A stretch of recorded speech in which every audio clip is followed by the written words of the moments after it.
It's us. It's realities may vary. Podcast, blah, blah, blah. We do whatever. Yep. No, it's good. We're here. I'm Brian Noonan. That's Cody Gough. Hi, Cody. How are you? Hi, Brian. I'm tight. Before we get into our 30-second, drunk? 10-minute check-in, here's what's on the show tonight. Brian babysat my son. That was always fun. I'm sure there are adventures to be told about that. Also, Brian has some choice words for Mother Nature. I imagine they're not positive.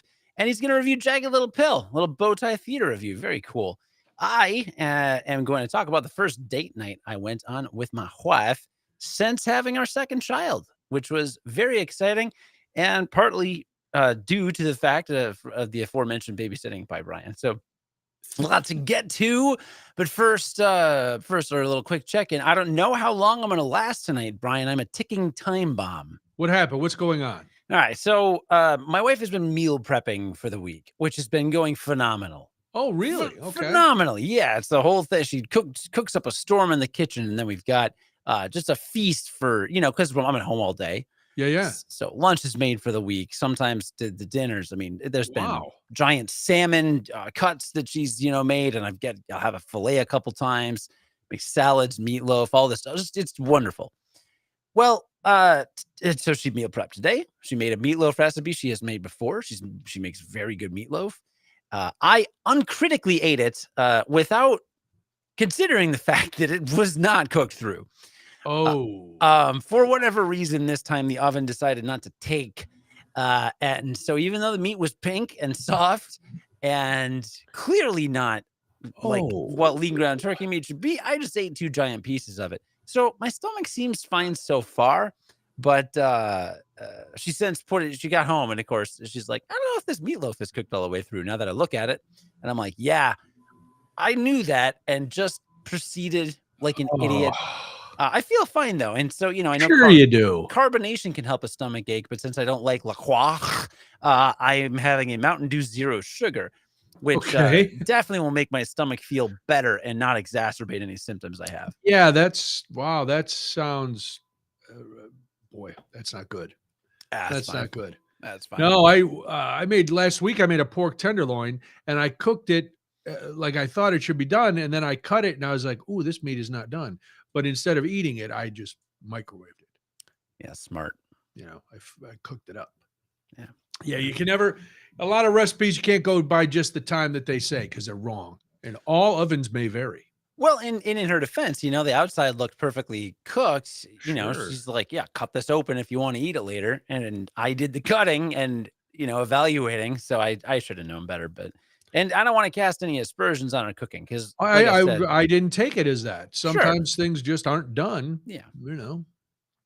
Just to be clear, though, she's really kicks butt at meal prep. Why did you get in trouble from last week when we were theorizing who wanted to go to the strip joint? Is that what happened? No, Roger forgave me. All right, so now you're not in trouble. Trixie says hi, by the way, Roger. Wow, Trixie. She used to pay late night visits to the studio, allegedly. Why do you think Roger always looks so tired? What was it that he was up late all night doing the news? I hope he joins this episode, but missed last week, so he has no idea. What's happening. Hello, Linda. Hello, Mike. Hello, everybody. My eye is about to fall out. Oh, I don't know what's going on. I was doing my radio show on WTMJ, and all of a sudden, my allergy, my eyes felt like allergies had just hit me in the face.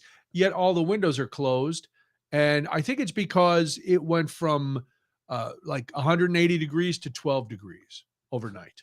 So that was horrible. But other than that, I'm looking forward to talking to you about your son and finding out what trauma he's endured that triggered a response that I was not prepared for. So that'll be something that I want to delve into deeper with you. Well, but it was. Well, first, if we're talking about your eye falling out in the weather, do you want to get the weather thing out of the way? Yeah, Mother Nature can lick my taint. Yeah. Is that too graphic? Why? Because it was not 85 on Saturday and it was snowing going to school today. And they had turned off the heat in the building. So in my classroom, it had to be, and I'm not exaggerating here, 50 degrees. It was so cold. in our classroom that we were against the school rule. We're allowing kids who had hoodies to put their hoods up. People were wearing coats. Every teacher was walking down the hall just free. It was unbelievable. We took the kids into the gym to drop them off for lunch, and I was like, oh, good Lord. They're not even eating cooked meat. Everything is frozen. All the food is frozen. Wow. So we were sitting in the teacher's lounge, thankfully. I don't know where. That was like the one heated room in the building. So we're sitting there all huddled together, trying to stay warm. I was burning books today. It was so cold, and not because of any ideological beliefs. It was just I needed warmth. I was singing, doo-wop songs around a burning garbage can in the middle of the classroom. That's how cold it was in there. So Mother Nature. So I worked from home all day, and I was warm. Yeah, nice. So I think the difference between you and me here is not the weather, but in fact is the school. I left the house. Well, no, it was cold outside, Cody. I had to actually walk outside today. It was brisk. Sure, but here's the thing. If this was January, I would not be complaining. But Saturday, as you know, because you came to my house, I had busted my hump to get the lawn all done. I have the deck all set up. I was ready to get everything done on Saturday so that Sunday I could sit outside, have a wee nip of whiskey and a cigar, and enjoy a day off. That didn't happen. So I'm like, okay, it's raining. That's all right. I can deal with that. Oh, it's much colder. We better close the windows. Okay, that's all right. Then I wake up today and it's snowing. That's not all right. Brian, I've been telling people since January it's gonna snow in April. Like this is not that abnormal for it's late in April. It's the 17th of April. First week of April, I'm down. Okay, you want to snow a little? You want to mess around with it? You want to snow on our birthdays? We've had snow on our birthdays before, Cody. That doesn't surprise me. But now it's tax day. Somebody better pay up. Isn't tax day tomorrow? Well, technically it was Saturday, but because everybody's a lazy lump and government people don't want to work on the weekends, they gave everybody till Tuesday. Why Tuesday and not Monday? I don't know. I don't work for Uncle Sam. I know our taxes were done a couple weeks ago. And then Saturday I said to my lovely wife, hey, those got mailed, right? She's like, well, no. I go, but we did them a week ago. What? Yeah. They're not due till Tuesday. I go, yeah, but we did them in advance so that it wouldn't be an issue. It's like, okay, we took care of everything weeks ahead of time, but it's like having a baby, then deciding to have sex. It doesn't work that way. No. Don't check out that analogy. Let that analogy just hang there. Yeah, it also doesn't work. Well, I know it doesn't work. No, it doesn't. I mean, you can't have sex after you have a baby. Talk to Mary and Joseph, Cody. You're a Catholic. Mary and Joseph. Shalala Joseph, you're doing fine. You and your dream code ahead of your time. Oh, going back to the amazing Technicolor dream coat. Yeah. Beautiful. Yeah. So that's my rant about the weather. I still I'm gonna push back on you here. Push back if you think, but I'm coming back. You push back on me, I'm coming back twice as strong, just so you know. I just 417 it's before tax day right now. It's before 420. It's before Mother's Day. I think 420 is what? 420 is Thursday. Oh, I can't do anything on 420. Why? Because I got to take my mom to get a cataract ripped out of her head. Yeah. All right, just sidebar. So I'm happy to take my mom. I'm taking her Thursday for one eye and then a couple weeks for the other eye. That's fine. I had taken off school. That's fine. No big deal. But then I'm like, we're trying to be nice. And I call her yesterday. I go, hey, Ma, since you're having surgery on Thursday, Debbie and Molly said they'd come out and work from your house on Friday so they could, help you if you need something. No, I've got to go to the doctor. Your aunt's going to take me. I'm going to save them for when I need a whole day of help. I was like, okay. And I said, well, how about Thursday night? You want one of us to stay at the house? Why? I don't know, because you're going to be scraping stuff off your eye for an hour and a half. Maybe that's why. No, she doesn't care. So that's that. It's hardcore. Hardcore. Mike had to brave the cold to take out the trash. Oh, Mike, hold on. Let me get my violin and then smash it over my head out of angst. Hey, now I also had to do my violin to take the trash. I also had to get brave outside to go to take the trash. Actually, I'm going to answer Scott's question. Was anyone wearing gloves inside the building? Yes, my co-teacher put on fingerless gloves like she was in a production of Oliver Twist. Oh, fingerless gloves are hot on chicks. Avril Lavigne used to do that. It's like the skater girl thing. And Mike also commented that Mountain Dew will kill any stomach bugs, going back to my meat situation. So it's funny because I was on Twitter for like 3 seconds before the show and I saw a meme. This is probably a lie. I don't think this is real, but it's probably a joke. Are you saying this is fake news? Probably. Someone can fact check me, but it's funny as a meme either way. Sure. It's a picture of a can of Mountain Dew. The caption is, "A man sued Pepsi when he found a mouse in his Mountain Dew. Oh, Pepsi attorneys stated that Mountain Dew will dissolve a mouse in 30 days and showed his can was purchased 74 days after being manufactured." And it just shows a lawyer shrugging. Oops. Oh, it makes me happy. I don't think that's true, but it's funny. I don't think it's Gina says she lives in Colorado. We get snow in mid to late May. I understand, Gina, but you live in the mountains, and that's part of the deal. You know, I worked up such a nice sweat outside on Saturday doing physical labor. I loved it. Man, also, it's so weird up there. Like, I've been hiking where it's literally snowing and I'm in my t-shirt and I'm like sweating. Yeah. Well, we were there in August not this past August, a year ago, August, and it was beautiful. And we said to the guy, we were in Estes Park and they have a tram that goes up to the top of the mountain and you see the whole area. It's beautiful. And we said to the kid who was on the tram, "Oh, so when does it start snowing?" He goes, "It could snow anytime." We're like, ha, ha, ha, ha. 2 weeks later, we see on the news, big snowstorm, the beginning of September. I'm like, all right, you people are sturdy out there. It's beautiful country. I just like to visit it in the summer. Mm-hmm. So, well, whatever. It's, I know the snow is going to melt. It's going to go away. It wasn't that big a deal. But today was like November, the way everybody was driving. Like they forgot how it was like the first snow of the season. People were just being dorks. Mm. And I hate people anyway. Yeah. In the car. I'm finding I can't be in the car for more than a minute and a half without road rage. That's fair. Yeah. I give it a good 90 seconds before I call somebody an idiot or worse.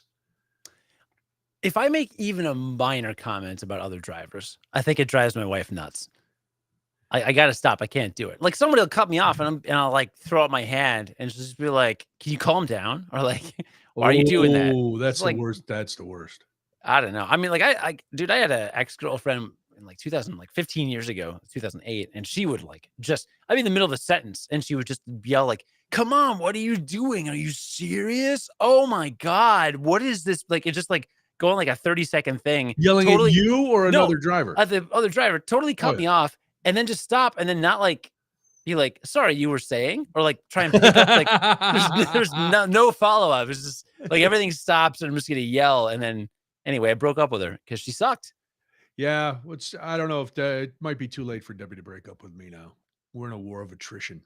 But I'm trying to get better at it. When I'm in the car with Debbie and Molly, I do much better. When I'm alone, forget it. Because people are just awful. Just awful. Oh, Mike says he drives a truck for work with the company name on it. It forces him to chill on the raging.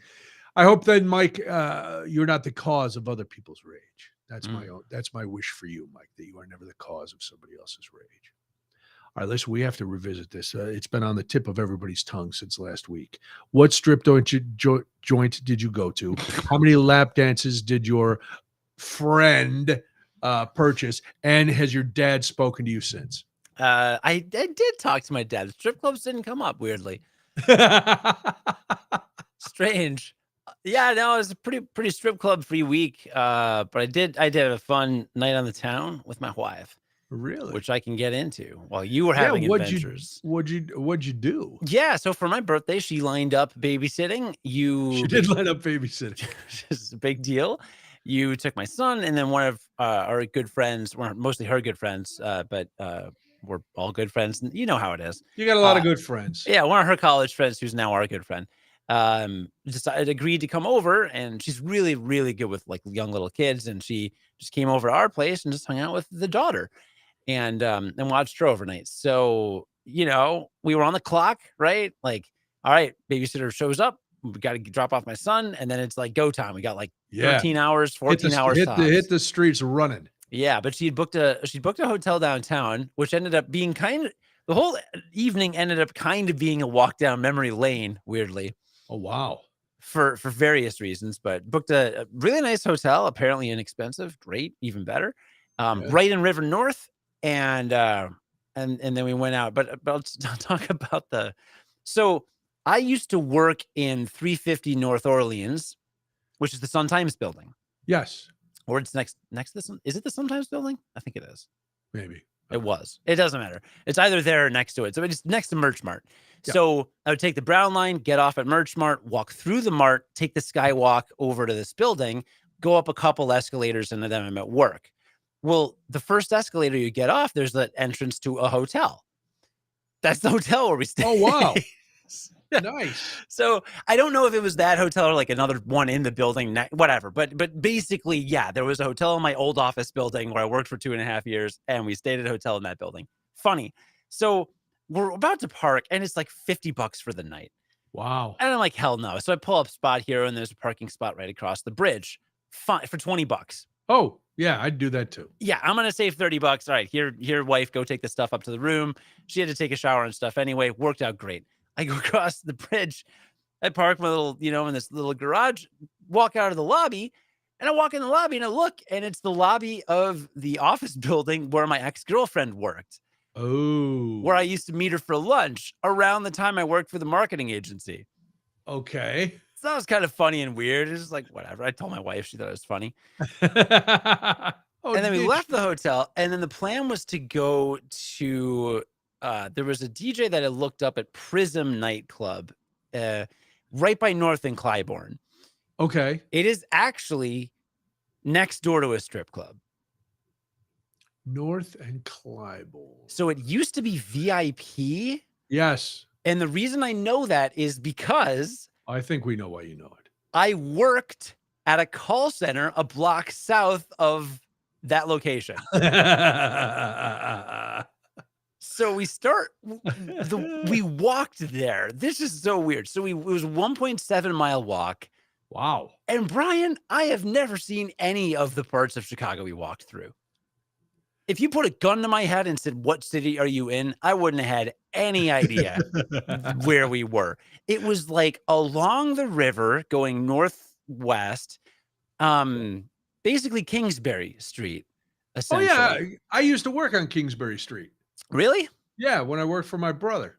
Right across from, there was a school there. I don't think the building used to be turquoise. Or no, wait, Kingsbury is a block over. Kingsbury is where Off Color Brewing and Improv Olympic are. Yes. Yes. So I was a block east of that. Okay. Yeah. So, but we walked all the way down Kingsbury. So we walked by this like big Amazon office headquarters, Amazon Go office, like headquarters building, a bunch of big office parks, a couple residential, like really high-end condominium areas. It was really, I had never seen any of this stuff. Okay. I like wouldn't have known. And then we finally got to basically where Division hits. So just south of where Cabrini Green used to be. Right. And again, I used to get off at North and Clybourne and walk around the corner. Basically, it was completely undeveloped when I worked there. Right. Completely I mean, the Whole Foods had just gone up, I think right after I stopped working there. But I used to go, the only places I could eat were the Subway at the gas station there on Division. Oh, yeah, I know that Subway. Yeah, and then the bocce, there was a bocce at the North and Clybourne station, so I'd go there. That was it. Now there's a giant Babies R Us, there's a huge Whole Foods, there's I.O., there's Off Color Brewing. Yep. There's a There's nightclub. Nordstrom Rack. There's an Old Navy. It's nuts. It's nuts. So yeah, we get to this crappy gas station that used to be really crappy gas station where I'd get crappy food.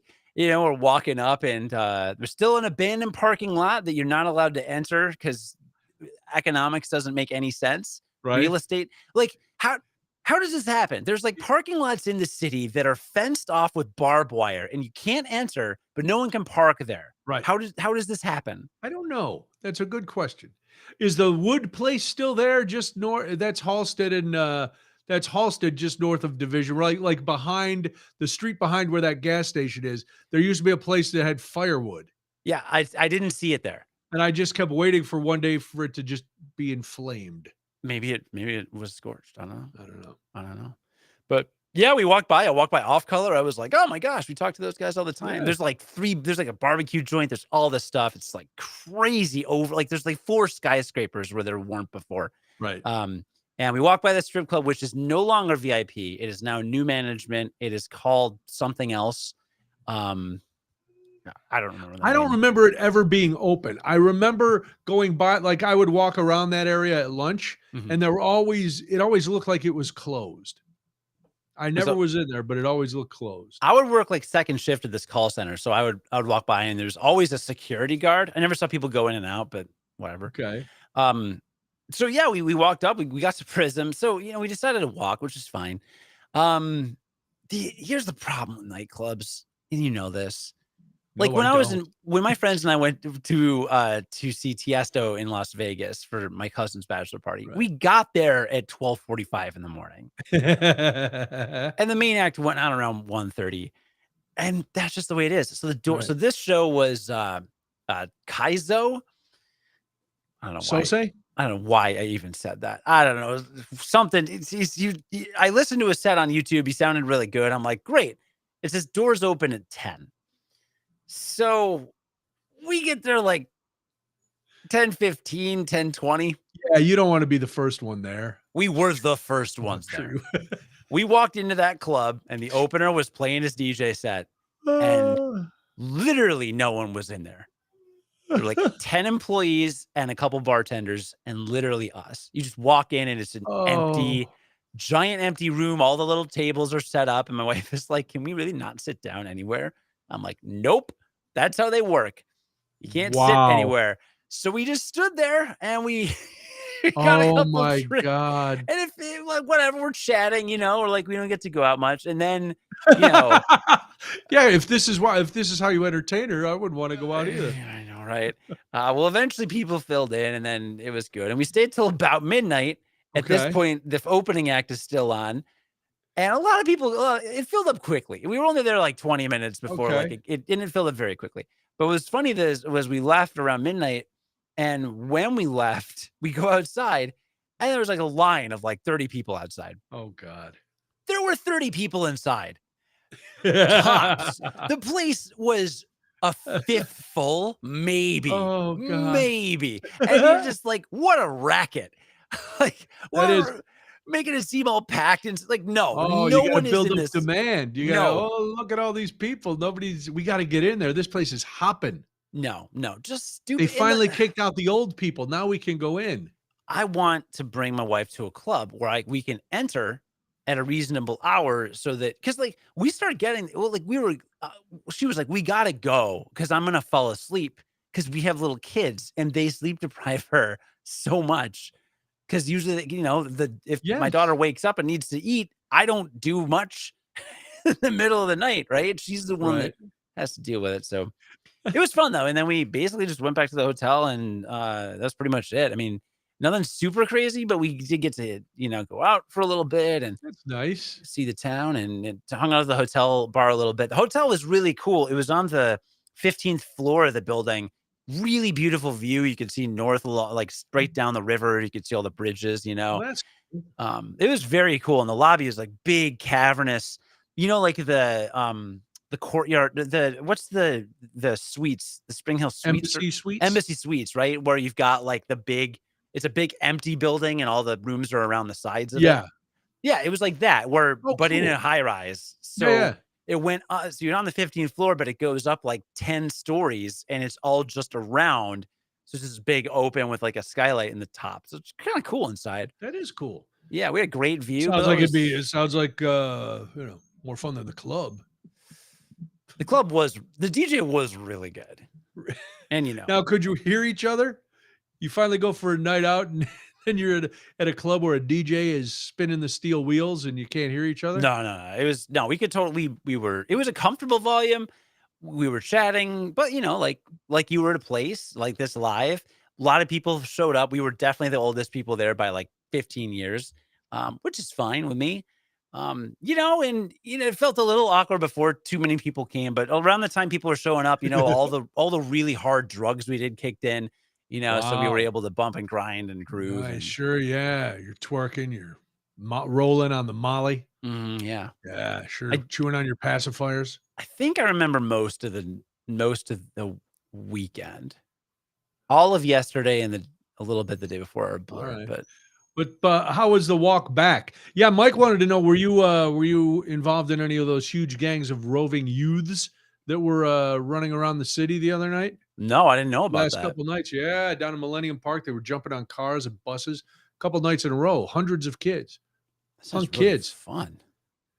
Vince of Miami says strip club. Speaking of those, so Jay apparently got hit with a possible tornado on Saturday. Oh no, my youth may have been swept into the Mississippi. That's That's probably best. Oh, trust me, it's probably best. Oh, It's probably 100% best. Vince wants to know if the wife slipped you a roofie. probably. Nice. Probably. We did not walk back. We took a Uber back and we got to ride in a Tesla, Really? which I've ridden in a few Teslas, often with I never Uber. have. Her review was basically, "This is stupid." The car or the driver? The car.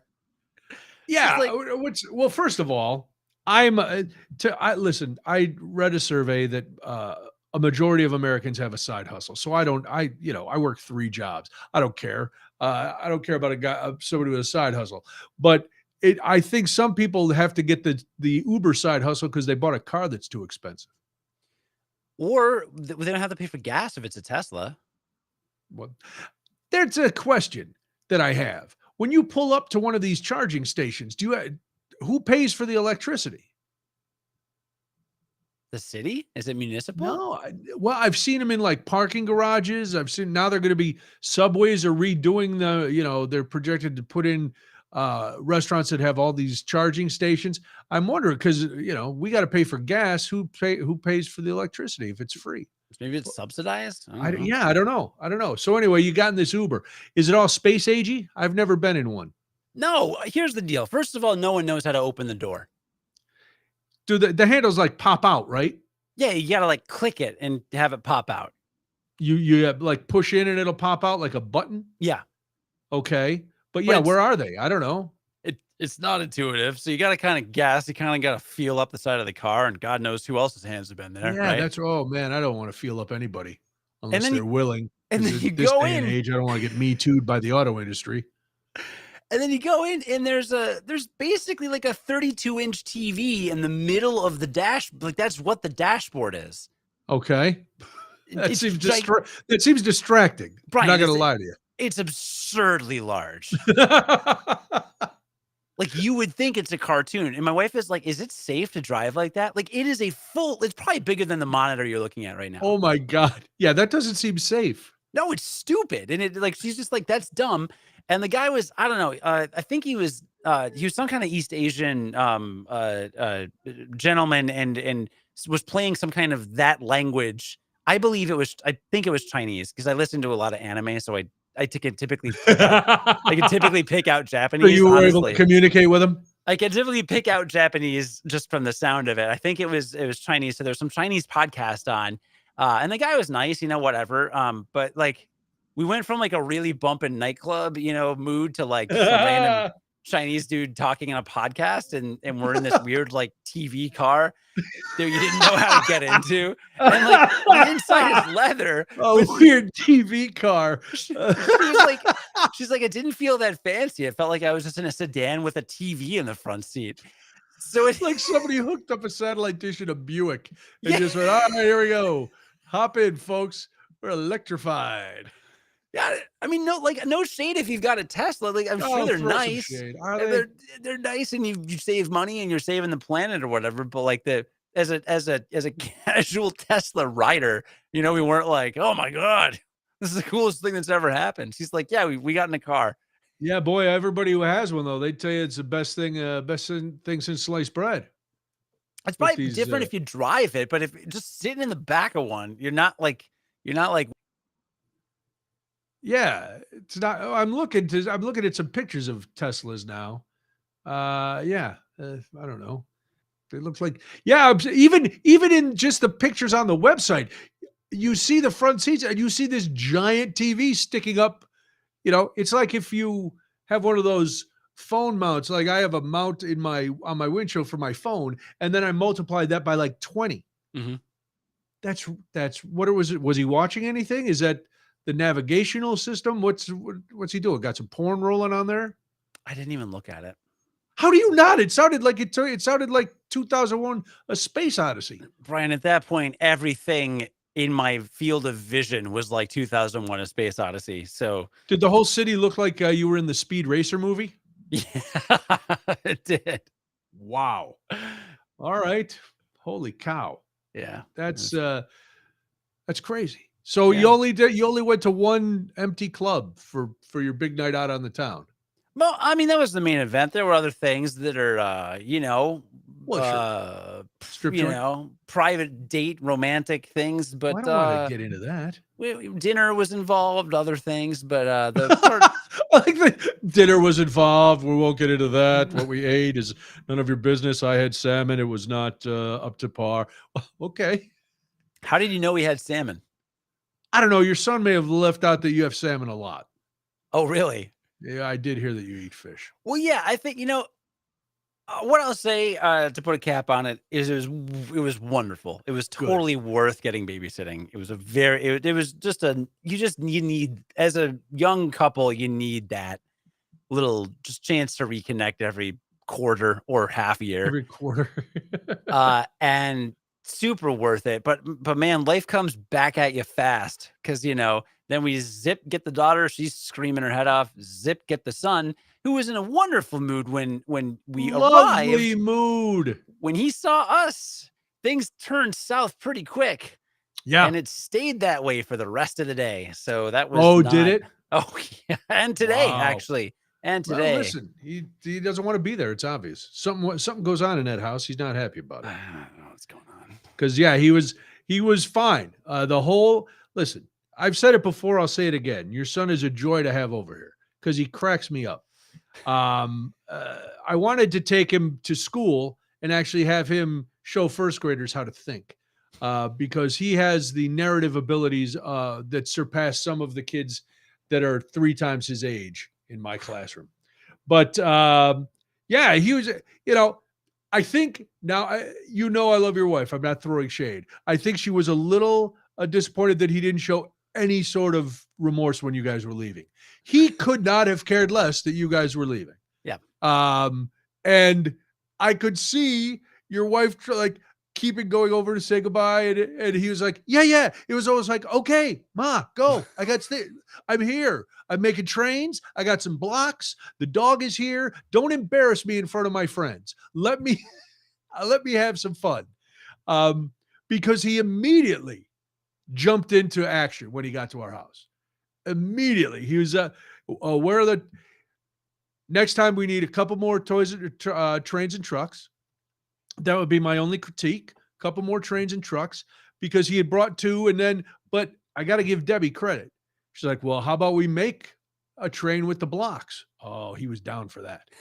This kid, they were doing all kinds of things, and then you guys left. And now the last couple times he stayed, he's cried for literally, I've said, a minute after you guys left. This time he barely looked over his shoulder when you guys left.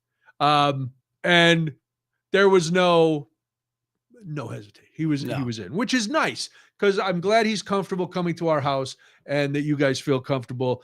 He comes and he's fine. So he and Debbie are on the rug and they're building blocks, and he's building towers that are as tall as him. They're having a great time. And I was like, okay, Debbie and I were trying to decide if we should eat dinner with him or if we were going to wait. Thank God we decided to eat dinner with him, because it was getting, it was, by the time we were going to eat, would have been about 6 6:05 if he was eating alone, 6:30 if we were eating together. So he was having a good time, and we didn't bother. I told you guys, you this and your wife. Oh my goodness.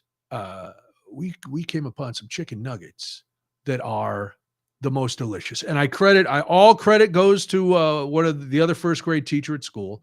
But then I find out today as I'm telling her about it, oh, this is a well-known thing among parents with kids. All these parents with young kids go, oh yeah, those are the nuggets. Those are the nuggets. Because it's not processed chicken meat. These what were they called? Well, tell people where to get them. Costco chicken nugs. Just Bear is the name of them. And they're breaded chicken breast chunks. And man, here's how good they are.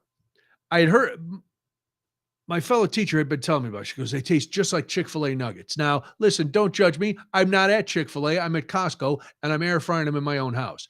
I just know that before Chick-fil-A was known as wildly anti-LGBTQ, I may or may not have had some food there. Whatever. Their chicken's pretty good. Not enough to subsidize hate. But anyway, that's neither here nor there. I got these home from Costco before your son was coming over, and we had some for lunch just to check him out because I didn't want to feed him, something that I'd heard was good, but then turned out to be garbage. Right. They were fantastic. How fantastic? Debbie and I had them for dinner again last night. Anyway, because we were lazy. But they're good. So we had planned on chicken nuggets, little mac and cheese. We had some baby carrots and some cucumbers because, we wanted to throw something healthy in there so that we didn't, we weren't those people. But then again, I look at it like when he comes over here, it's probably like when he visits your mom and dad. What happens in Vegas stays in Vegas. Kid eats a little, doesn't eat a million vegetables. So be it. But he did. He liked cucumber. Yeah. And he liked baby carrots. And then Debbie was like, so something came up as I was getting ready to start dinner, and he said something about fries. And I was grilling hamburgers for Debbie and myself. We were going to air fry some fries. And I was like, oh, you want some fries? And he was like, yes.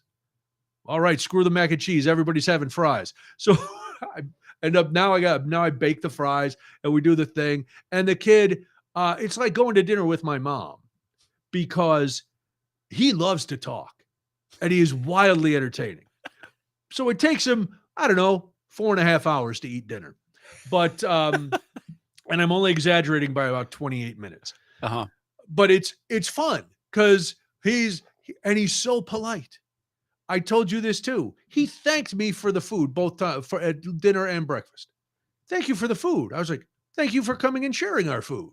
And then he'd laugh and he fed Lawson a couple French fries, which was he had been approved to do so. So that was fine. That made him Lawson's favorite person in the world because he's giving him some fries and ketchup. I knew from being at your house, we had a big bottle of ketchup. And then Debbie said, oh, do you like dip? Yes. And she had made like a ranch dip with light sour cream and that Hidden Valley Ranch powder for the vegetables. Oh, he's dipping his carrots, dipping his cucumbers, and that, then it was, then we eat. He goes, runs back, goes, you want to help me make some trains? Yeah. Debbie goes, oh, okay. Debbie was done sitting on the floor for a while. She said, okay, I'll clean up. I don't know when I've last sat on the floor voluntarily.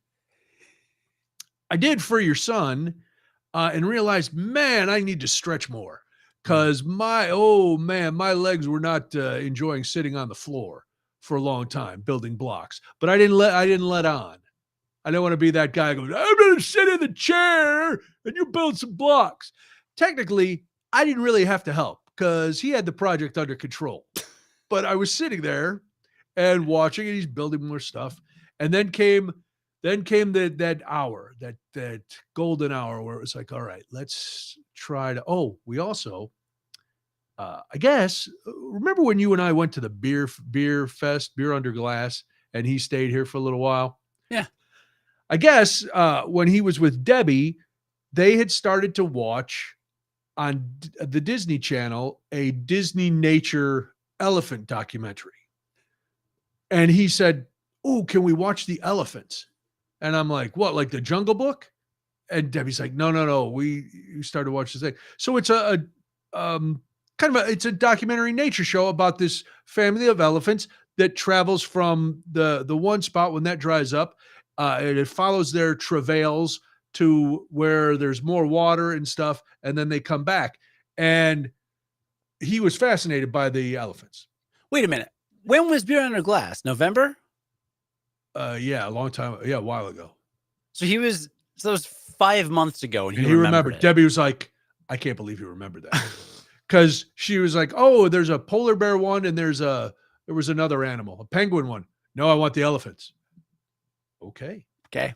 So we're watching the elephants, and it's Disney. So in my heart, I know it's probably going to have a happy ending, but it's nature. So no guarantee.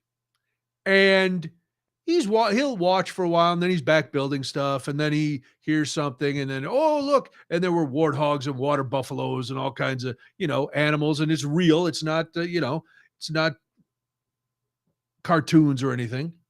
It was fascinating, actually. So it gets to a point where they're coming back, and the matriarch of the herd picked a perilous route, but she knew it was the shortest route to get them to water. Unfortunately, it went through lion country.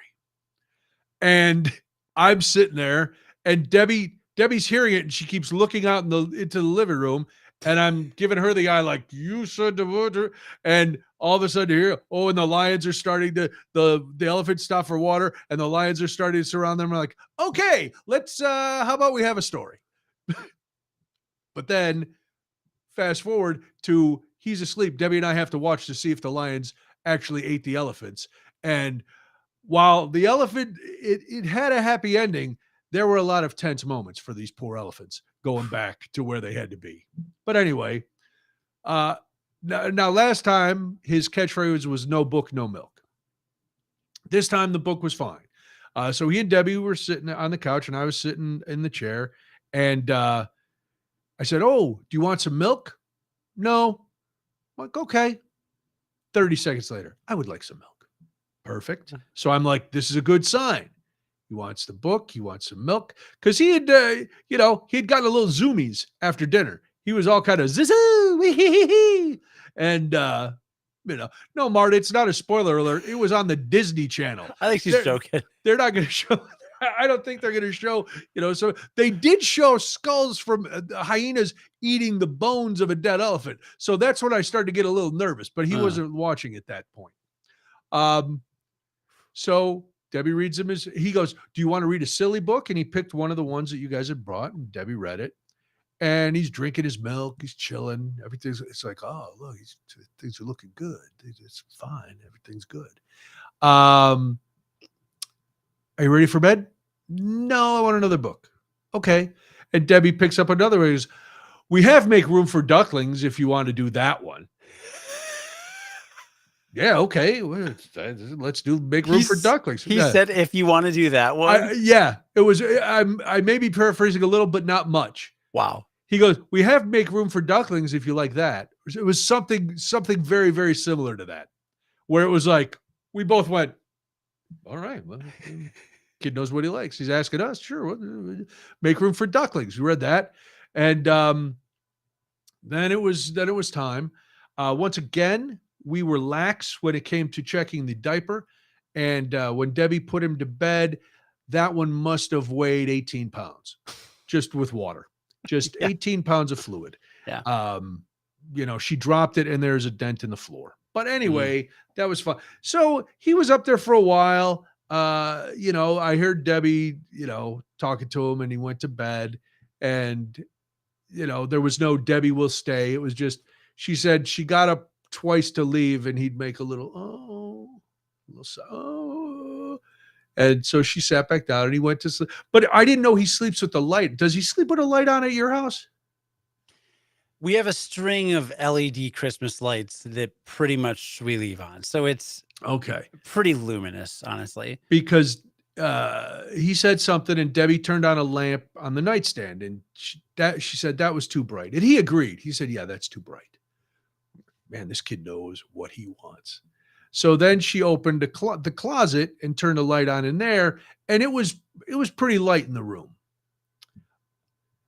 So he goes to sleep. Everything's fine. We watch some TV. We go to bed. About 3 a.m, there's a dark silhouette holding a teddy bear by its neck, standing in our doorway, backlit by the closet light in the other room and the night light in the bathroom. And like, the first one, I was not very cognizant of what was happening. I woke up and I looked because Debbie was getting up to leave. So I was like, okay. I figured it was him because she didn't scream. If there was another midget trying to kill us in the house, it would have been a little person. Sorry. That wouldn't have worked. But then I guess she came back. I didn't hear her come back because, quite frankly, I had gone back to sleep with no worries. Well, then at about 5:15, I feel another presence. But that time, your son's smart. He knows when to talk to me and when not to talk to me. Because he was like, Debbie. And I sit up. I'm like, what's going on, pal? And I'm like, what? And again, it's holding his teddy bear by the neck and just looking like, oh, man, this is that little Michael Myers. If he had a clown suit and a butcher knife, this kid would be all over us. So Debbie went in. Now, I thought at that point, Debbie was going in to just sleep in the bed. It's a double bed. Or a queen size bed. She was going to sleep in there with him for the rest of the morning. She went in, but she didn't lay head to toe. She laid across the bed with like her legs dangling off. And at about 6 o'clock, he decided sleep is for the weak. And he was sitting there and talking to Debbie, and Debbie would be like, okay, hey, it's really early. We should go back to sleep. And he'd start making fake snoring sounds. Honest to God. And then Debbie would go, no, it's time to go to sleep. And then it's too light in here now. And then, yeah, that's what he told me. He got up early because it was too light in there. And I'm like, but it was too dark. I'm not going to get into a battle of wits with a 2.5-year-old. I'm like, oh, that's too bad. But I got up at like 10 to 8, and they were already deep in conversation in the bedroom. There was a lot going on in there. And then he sees me, and it's like, ha, here we go. And then the teddy bear gets flung because that's his big joke thing with us. Because then we go, oh no, we have to pick him up. And he laughs and laughs, and he throws the bear again. And so, we go downstairs, and it was, what it's time for on a Sunday morning when he's at our house. Eggs and toast. Eggs and toast. Eggs and toast. I told him I'd make breakfast after I had a cup of coffee. So we have a cup of coffee, and he's back to immediately building things. He's building, he's, talking. I do love having him here because the Bruce Springsteen soundtrack during dinner and most of Sunday was great.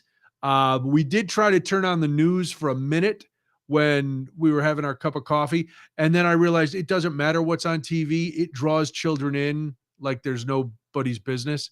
So I was like, yeah, let's just turn on the music. Mm-hmm. And so we just turned on the music. But yeah. And so we made scrambled eggs and sausage and toast. And he tried some hash browns. I don't know if he had hash browns at your house before. I don't know about my house, but he's probably had them. He liked them. They're potatoes. Had a little toast, ate. And again, breakfast was, I thought you guys would be here and have just left him because he was eating, but he was doing a lot of talking, a lot of stories. And then he came up with there was one of the Springsteen songs came on, and I was like doing a little 2-finger dance on the table. And he was like, that's a spider. And that led to a 5-minute story about the spider, and then the mom and daddy spider, and the baby hunter spider, and how they were going out hunting, and they were doing this, and it was the whole family of spiders. And then the spider went away, and so the spider, I'd have it go away, And then, and the spider came back. And so the spider would come back. Yes, Zach, he ate hash brownies. I am the most irresponsible child caregiver in the world. Honestly, I would have taken that over what we ended up with on Sunday. Well, he was fine. And then you guys arrived. Mm-hmm. Now, I warned you when you first came in that he was probably tired because of his overnight hijinks and trying to murder us in our sleep. That takes a lot out of a toddler. But he was throwing a ball around, and we had already told him only throw it in one direction. And he took that fine when we told him. But then your wife got nervous because he threw a ball and it went near the TV. And she didn't raise her voice or anything. She just said, "No, don't throw it that way." And that was it. He was done. He had had enough of you two coming back and ruining his fun. And I'm just going to stand over here. Went into the kitchen, just stood by the chair. Then he came back out. Something else happened. And then he's just standing at the sliding door, looking out in the backyard, going, "I want to stay here. I don't want to go. I want to stay here." And I'm like, "Yeah, I'm fun. I don't know what's going on over at the homestead. We're making eggs and toast over here."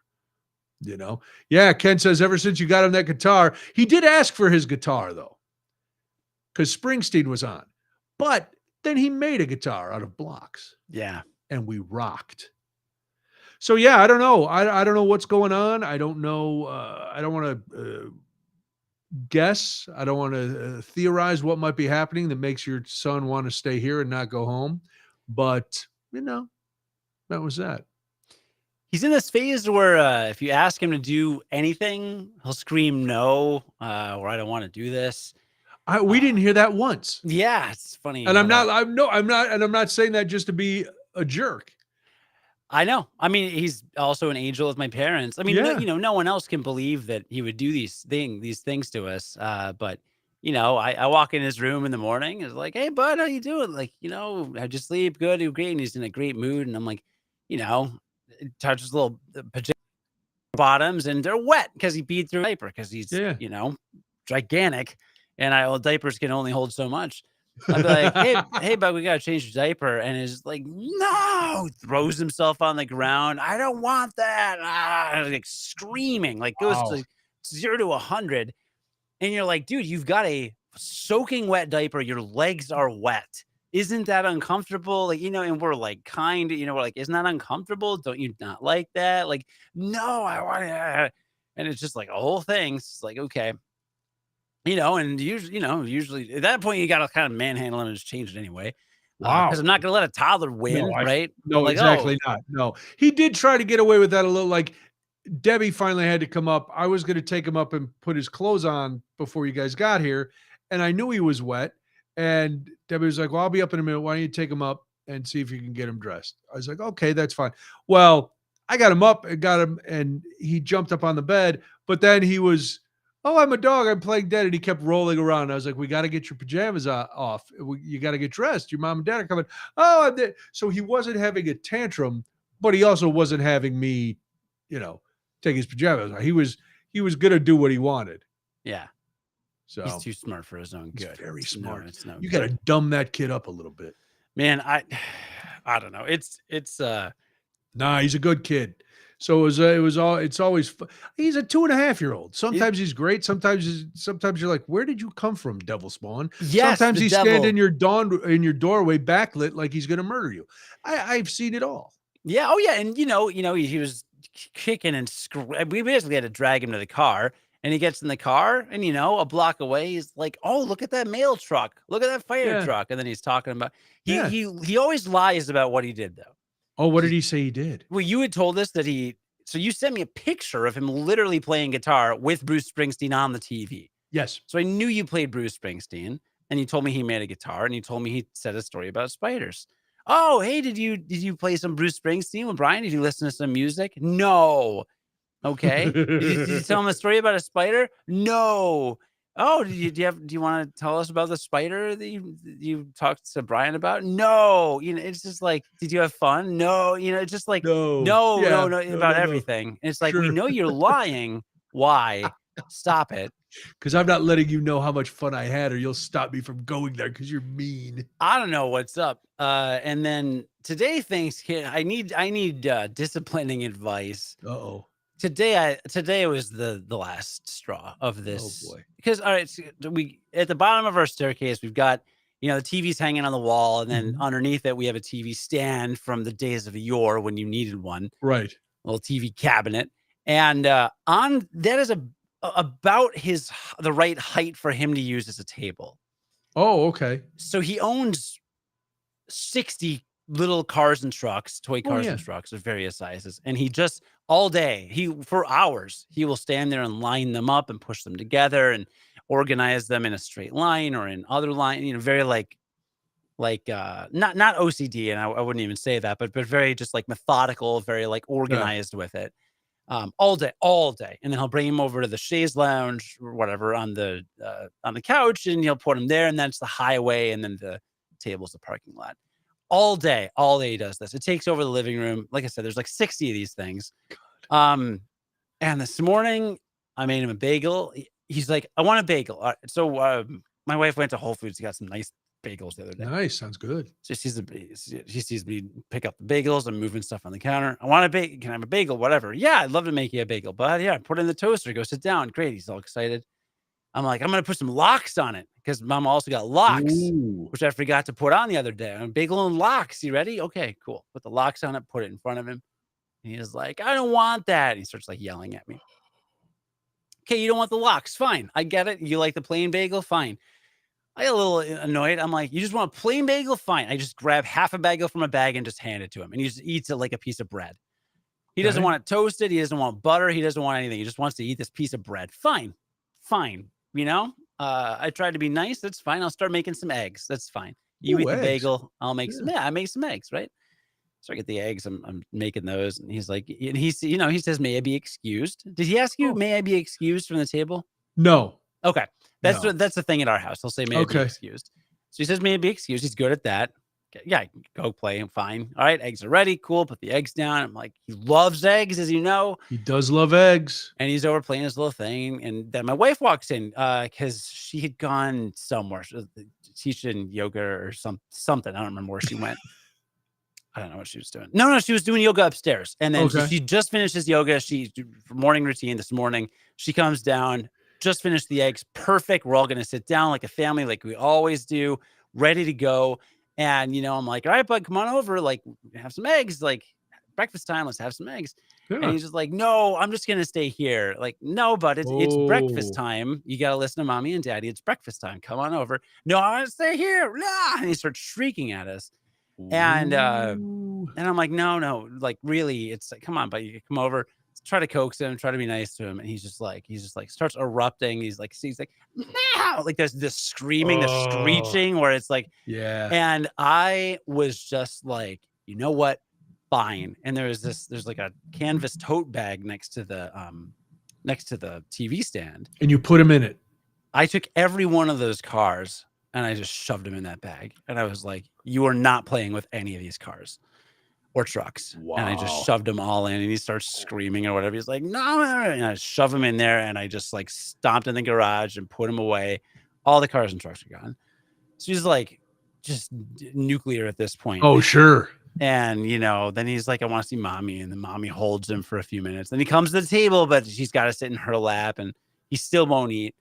That's what we did. I took away all his cars and trucks. Now, he still has a Lego table over on the other side of the living room. Yeah. He still has 4 bags and boxes of blocks in every room in the house. This kid is not deprived of toys, right? But I was like, no, we're not doing this. We're not doing this thing where you just stand here playing with cars and trucks and screaming at us all day. Yeah. Am I a terrible father? Like, no. Is that even effective a little? Like, I feel so. I remember my parents just give it like just doing things that in retrospect were entirely reasonable. But for me as a 5 or 6 year old were like the end of the world. Right. But I remember those and they taught me to not be an asshole to them or generally. So it was effective. I feel like ripping the cars and trucks away from his existence entirely probably left an impact and may have helped. How long did you keep them, or do you still have They're them? still in the garage. And we said, if you keep screaming at mommy and daddy, you're not getting them back. But if you're good, you'll get them back tomorrow. Okay. So the How jury, did the rest of the day go? well, it was touch and go before quiet. So we don't call it nap time anymore because he doesn't nap half the time. Right. He just goes in his room and sings Born in the USA at the top of his lungs for an hour and plays with toys in his room, which is fine. We don't care. We just want to take a break. Frankly, I don't care if he sleeps or not. I just want to be able to, I got you. My wife particularly, because she's the one in charge, really, Yeah. of all of us. So after quiet time is very chill and very nice and pretty good. It was a little, bath time was a little touch and go, but generally it was all right. So I'm kind of waiting to see how tomorrow morning goes. Do you think he's still tired from the weekend?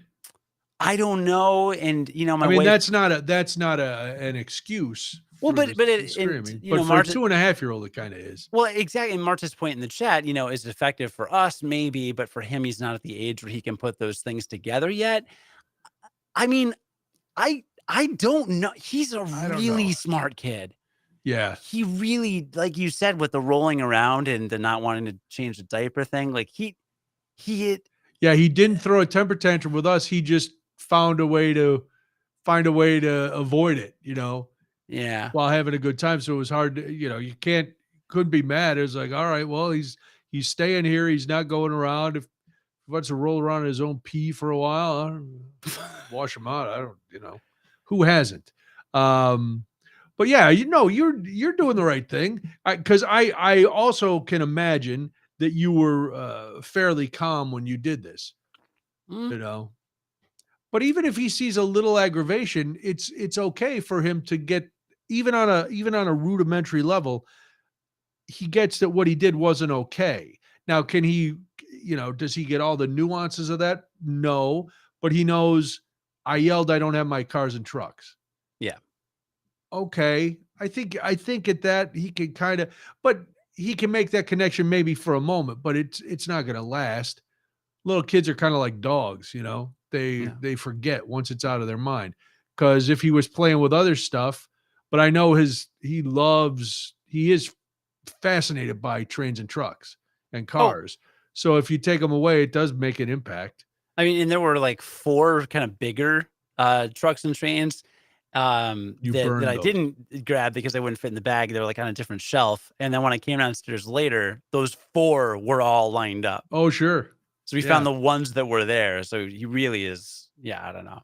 And you didn't take those then, did you? No, I mean, it was after the fact at that point. But that's what I'm saying. You can't, No, I'm not. I mean, that would be mean, right? Because at that point he was calm, right? And I know that the tempest comes and goes, right? Like there's the storm, and sometimes it's just like, I'm gonna just shove you in your room and shut the door and wait 5 minutes, and when I come back, I'm gonna open the door, and you're just gonna be like, oh, hi, and it's like nothing ever happened. Right. Man, kids are weird. It's like a psyop, being a parent and dealing with it. Kids are weird, but you got a good one there, and the baby seemed lovely again. She seemed like a baby. She smiles and laughs, and then she screams and cries, and then she laughs again, and but your son's sense of humor is hilarious.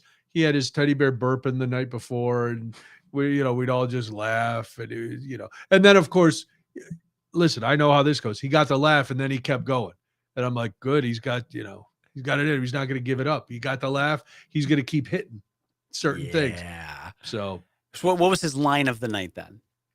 I don't know. He didn't have any line of the night like when he was at your place. There was just a lot of good. I think maybe we have Make Way for Ducklings, if you'd like to read that. That was probably the closest. And and then, except when he was pretending he was a dog, and he would lay on. Lawson's got his bed in the living room. And he'd lay on it and he'd rub his face. And we're like, no, don't. Oh, you don't want it. And he'd roll around on the dog bed. And then he had us throw him the ball so he could fetch. He didn't put it in his mouth, did he?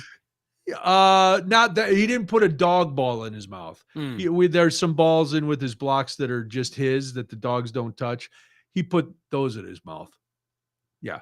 Oh, look. I'm like, oh, are you a dog? Yes. Just throw me the ball so I can fetch. I'm like, wow. All right. You brought it up, so I'll do it. But I don't know if I'm proud of this. I don't know if I should be a part of this. What'd you do? Oh, I had a kid acting like a dog, rolling around on a dog bed, fetching a ball. He's put worse things in his mouth. Probably. But the dog, like, Lawson just laid on his bed a lot and just watched him do his thing with the blocks and the thing. And Sunday, I was like, I can't get back on the floor. So Debbie got down on the floor and they were building towers. But that's when he kind of got the zoomies and was running around. And Debbie would build a tower and he'd run over and he'd knock it over and he'd laugh and she'd laugh. And then she'd build it again and he'd run over, knock. And he did bring 2 cars. And those cars were on a collision course. Because they was just, and he's making the noise and they're crashing and the wheels are flying off. And he's, and I'm downstairs in the basement putting in a load of laundry and I hear all this screaming and I come running up. I'm like, what's going on? Oh, nothing. Lightning McQueen and Mater are having a, Death Race 2000 over here. So no, it was good. He's always fun. How long after we left did you keep playing with the blocks? Oh, no, those were on your living room floor. No, those were put away before you got to the car. Oh, wow. Those were put away, zipped up. They were done. We did, we had finished the elephant thing the night before, so we were good. Then we started binging a show because Sunday was supposed to be my day to, smoke a cigar, sit on the deck because we had everything done except laundry. So we binged a show and I did laundry all day. What show? It's called The Night Agent. It's on Netflix. It was really good because I couldn't figure out who did what until it's only 10 episodes. They're all like 45 minutes. And basically it's like a political thriller and the night agents are a covert operation. And there's this young FBI guy in the White House who has the night shift of sitting in this room in case any of the agents are in trouble. They call this number and he answers the phone. Well, the phone never rings until it does. And then it sets off a whole thing. And like we could not figure out who, like some people we thought were the bad guys weren't, and people we thought were good were, and it was a lot of twists and turns. So that's why we ended up having chicken nuggets last night too, because we were like, oh, I don't want to cook anything. Do you want to get something? We don't really. I didn't even want to leave the house. And so they're like, well, we got some. Debbie's like, I got some leftover mac and cheese. And I was like, yeah, I've leftover fries from the night before. So we fired up the air fryer, did some nugs, made some fries, reheated the fries, crisped them up nice. Cucumbers. Again, we relearned the joy of a cut up apple during breakfast. Yes. Because I have apple every day at lunch, but the cut up apple in the morning breakfast was always nice. So yeah, that was it. We enjoyed his visit, but yeah, the blocks went away right away. I wasn't leaving those out. Step on them, kill myself. What are you, nuts? I don't know how long you're going to play with them. No, I didn't, I'm good. I'm willing to do it when he's here, but I'm not a psychopath. So I'll entertain a child, but I can entertain myself in a lot of different ways. None of which have anything to do with Duplo. Right. Unless that's a slang term that the kids have for something, sassy. I think my wife and I did some Duplo at the club. I wouldn't doubt it. Yeah, I wouldn't doubt it. I bought some street Duplo off of one of the guys there. Oh, that sounds sketch or sus. That sounds sus. It was pretty sus, but I don't know. We were the oldest people there by 25 years. So. Sure. So they only cut your Duplo with what? Half fentanyl? Oh no, there was no fent. We don't do that. No one rolls with everybody checks. You got the reagent testing kits. You can test your own. There's fentanyl test strips you can get on Amazon. Oh, are there really? Yeah. Oh yeah. Oh yeah. I have some. Do you? Yeah, just in case I buy like flour. I don't know what that means. I do have fentanyl test strips. Okay. Just in case, like, I know somebody that needs them or whatever. I was thinking about getting marzipan, actually. Marzipan, what, narcopan? Narcan? You know what I'm talking about? The No, shot? the thing that like you can Yeah. give like a person that overdoses on whatever. What are you doing at your house? Not that I feel like it's a safety. I don't know. What if someone comes running out Who on are my you street going and out? Who are you going out with that's doing heroin? everyone does it. Have you seen documentaries? I don't leave the house. This is the United States of America, Brian. Somebody could come walking out of the elementary school and just screaming like, "Oh, someone's having a heroin overdose." And then I could save the day. I don't know, man. I could like bring it on trips, and then like somebody could like be on a plane or something. I don't know what people do. I am not doing heroin. All right, that like no. What? I have enough needles in my life as it is. I Right. understand, but but when you're trying to get opiate antidotes and just to have them around just in case, that makes people go, well, just in case. A lot of people do recreational drugs, and I don't know that everyone is responsible about it. All right. And I'm in the suburbs now. And in the suburbs, that's where shit gets real. Is it? Is that where it gets real? I don't know. In the suburbs? I don't know, man. It's like you're buying street level Duplo. I think I have like one friend that always has it on him. And he's also not a user, right? But like, I don't know, man. Like it just. But where are you hanging out? What's going on? Are you at some shooting gallery on Skid Row? Well, when I was when I was in Mexico, when I was in Sayulita, and every like block, somebody was asking if I want coke or pot or like whatever, right? Like that would probably, and I didn't buy anything off of the street dealers. But like that's a place where someone should probably have some of that like medicine handy. Here's good news. Pretty soon it's going to be in a nasal spray that you'll be able to get over the counter. You can't get over the counter right now? Not the nasal spray. Well, not the nasal spray, but you can get the other thing, right? I don't know. I don't know. People are probably doing, I don't know, people are doing that many drugs in Vegas. Weed's legal there. But I don't know. Actually, probably the cartel people getting bottle service next to us at that nightclub in Vegas. I wonder if they test their stuff. They're in a cartel. That's an interesting philosophical question. It doesn't matter. Better safe than sorry, Brian. And even if I'm not doing drugs, I feel like I should be able to save the lives of people around me who are. Listen, man, you want to do it, you do what you do. You know, you do you. You're hanging out with a lot of people doing opioids and overdosing and can't handle their buzz. Pretty soon you're John Travolta and Eric Stoltz in Pulp Fiction. You got Uma Thurman on the ground. You're jamming a giant needle in her chest. Yeah. All right, listen. That's cool. I got that reference. I know you got that reference. I don't want anyone around me dying. I thought it saved you if you accidentally did fentanyl. No, I died. Who died? Me when I was. Did you say you thought you saved me when I did fentanyl? No, I thought that marzipan is a fentanyl. It's an opioid. No, it's an opioid. If you're having an opioid overdose, I don't know if anything could save you from fentanyl. I thought that was what it was designed for.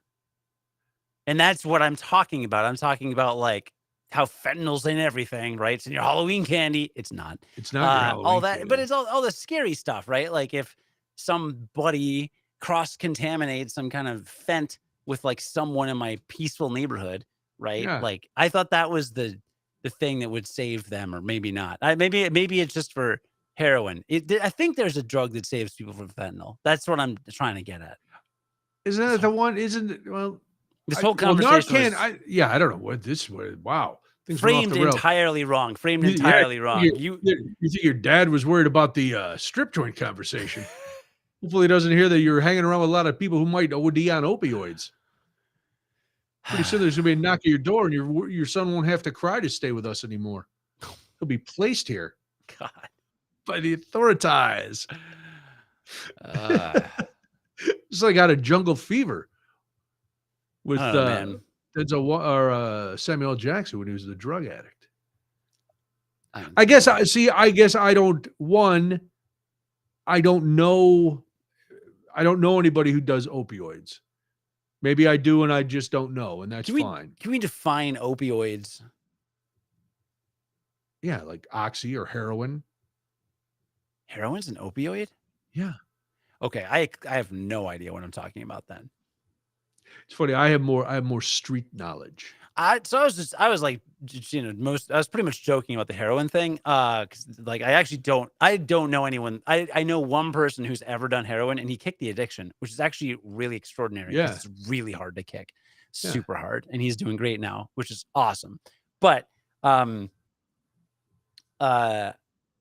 thought that there was a drug that can counteract fentanyl. If a person accidentally ingests fentanyl and starts to freak out, you can give them a thing that will like counteract it or save their life or whatever.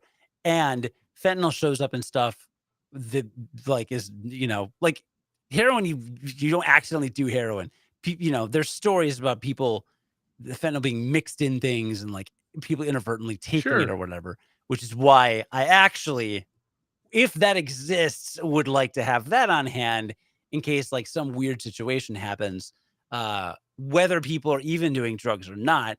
Again, Halloween candy, it's not in Halloween candy, but like stuff like that could happen. I don't know.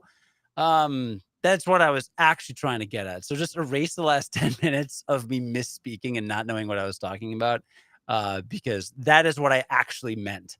Now that I just wanted to put that out there clearly. I think Narcan and naloxone can be used. Naloxone. Yes. Yeah. A friend told me about it and then like had some. I was like, all right, maybe I should get some. Well, I don't think fentanyl is just floating around in space. So you have to do it you have to do the drugs to get the fentanyl. Right, but I don't know. Is it just people that do coke? Is it just people that do really hard stuff, or is it in like other stuff? I don't know where it is. I don't read the news. I've seen like 2 headlines, and sometimes, you know, then I just make vague associations, and I'm like, fentanyl shows up places. Don't listen to me. Just yeah. I got to be honest. I think unless you're dabbling in opioids, you're not going to run across fentanyl. You know, and that's street drugs. Thanks, Chicago Jerry. We love it too. I love your show. I love your show. I really, because we don't know anything they don't put it in weed. Yes, that's true. There's no fentanyl in weed. I don't know. They do, Cody. They do put it in. It doesn't. It's not. It is added to things to cut other things because it's cheap. That's why it's in there. It's not a naturally occurring substance. Right. It is produced and then added to heroin and cocaine and all these other opioids because it's cheap so they can make money. The problem comes when they don't measure, because the tiniest amount can be fatal. So if I'm not counting on my drug cartels to be very quality controlled. So especially when you get it from, I know when you bought your street Duplo, that's people go, what did he buy? There was a callback to a joke.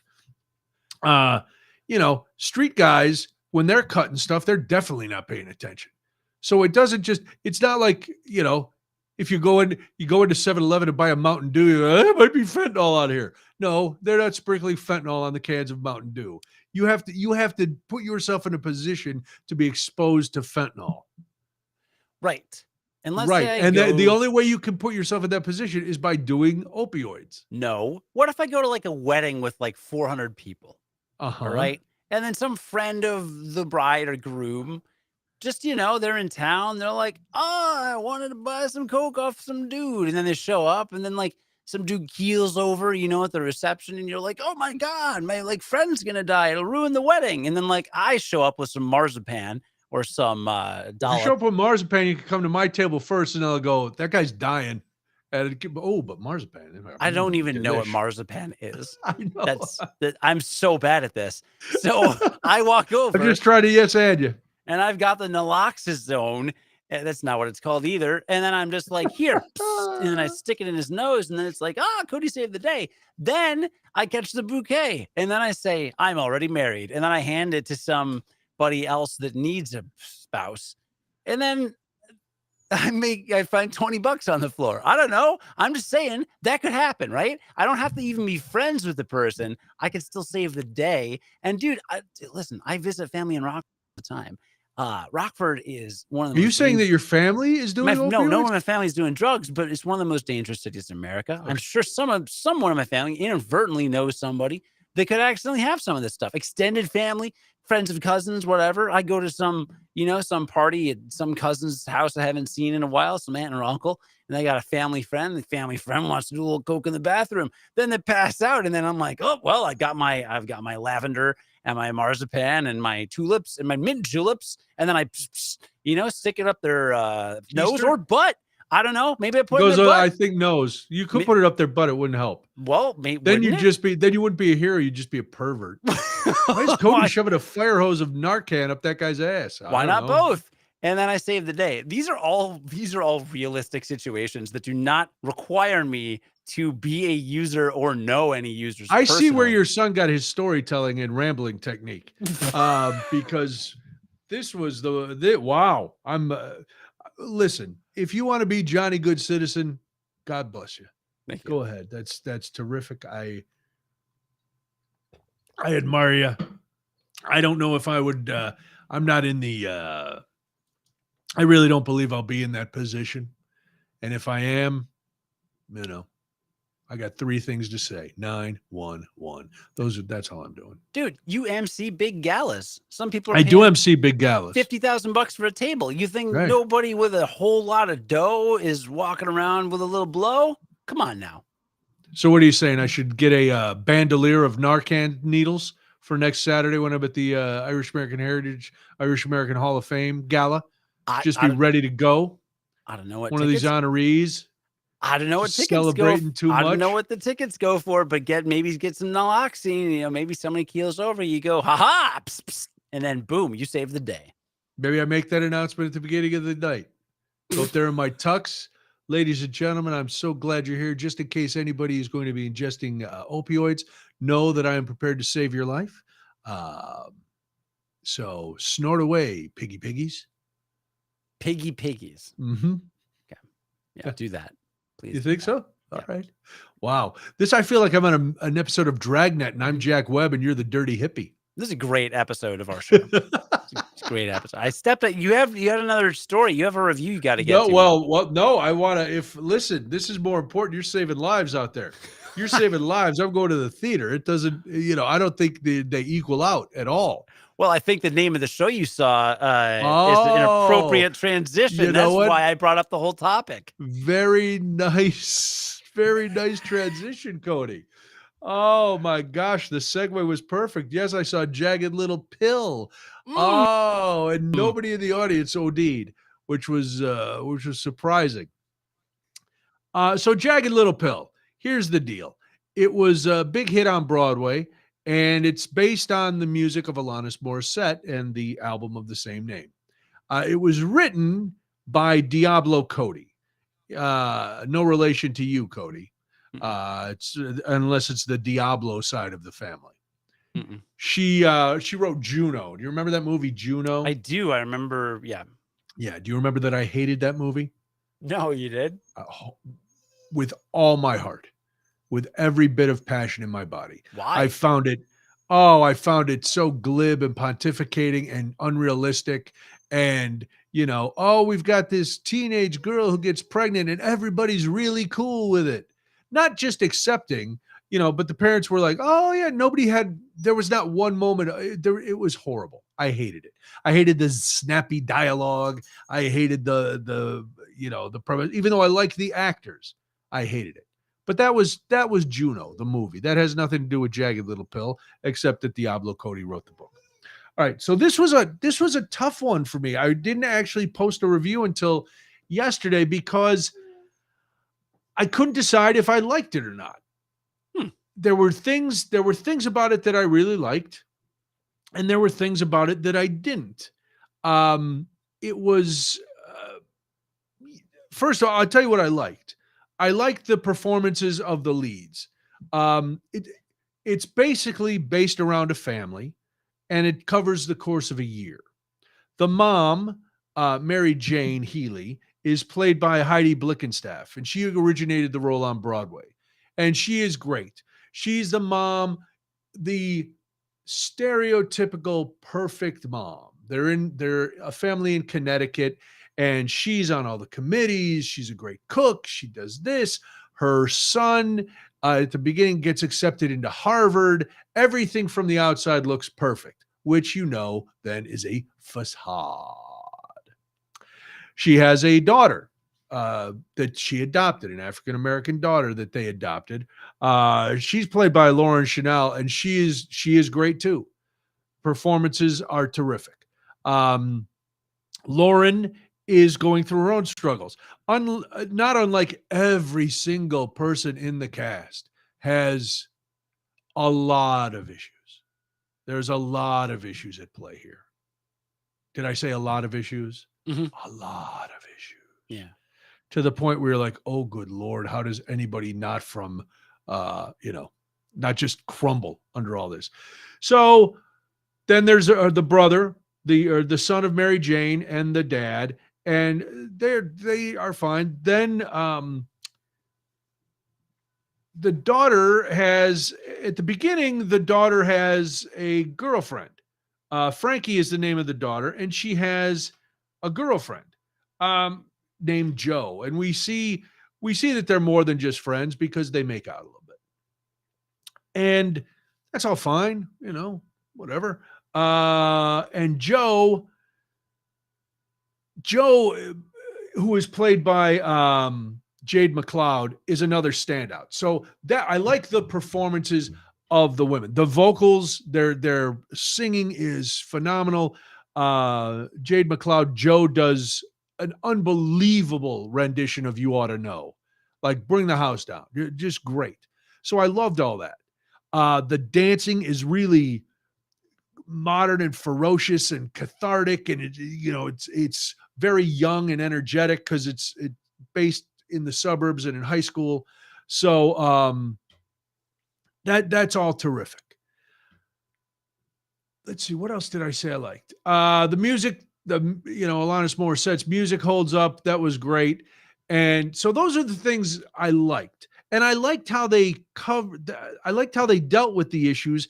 There were just a lot of issues. A lot of issues. To the point where at the end of Act 1, something is revealed that is going to be life-changing for a couple of cast members. And I'm like, oh man, this is going to take up all Act 2. About a third of the way through Act 2, they haven't even referenced this thing again. And I'm like, did they forget that they told us this happened? Because this was pretty serious. But then I'm like, well, no, there's all these other issues that everybody's dealing with. The mom has crazy issues, and the mom and dad have a couple issues, and the son has issues, and the daughter has issues, and Joe has issues, and then there's some friends and they have horrible issues. It's like, oh my God, this is unbelievable. Throw that into that it's about 2 hours and 35 minutes, which was about 35 minutes too long. Yeah. Because a lot of it kind of repeated. They were just trying to jam everything in. Because a couple of the messages were really heavy-handed. And I don't want to spoil anything, but there's one song in particular that went on forever that I was like, oh my God, we get it. If you don't, the message, you don't have to pound us over the head. We know that what happened was not right. So, take a step back a little bit. Were they all Alanis Morissette songs, or? Yes. They all were. Yes, they were all Alanis Morissette songs. Okay. She wrote all the music. Wait, no, but I mean, it's not just a bunch of her back catalog. No, it's that album. It's a lot of that album. Oh, the album. Okay. Yeah, it's the album. So those are the things I didn't like about it. Overall, I think if you're really into Alanis Morissette music, you definitely got to see it. If you like that kind of writing by Diablo Cody, you should see it. It's not for everybody. I know a lot of people, not a lot. A few people I saw around me left at intermission. And it is not for kids. Not for kids. And I saw a couple people who brought preteens to the show. And I'm like, that is a mistake. This is definitely 100% an adult show. high school juniors and above, I would say. That would be my I like, because it's set in high school, I would say, juniors, seniors in high school, they can get it, they understand it. Um, Anybody younger, it's like, why would you bring your kid to this? Just play them the album at home. You don't that's not right. So out of 5 bow ties, I gave it 3 bow ties. Not bad. Not just you know, for me it was kind of a half and half. Mhm. Things I really liked, things I didn't. But if I think if you like those things, you're gonna like it. You know. Uh, so it's at Broadway in Chicago. Runs through the 23rd of April. So check it out while you can, if you are so inclined. Awesome. There you Well, go. So that's the review.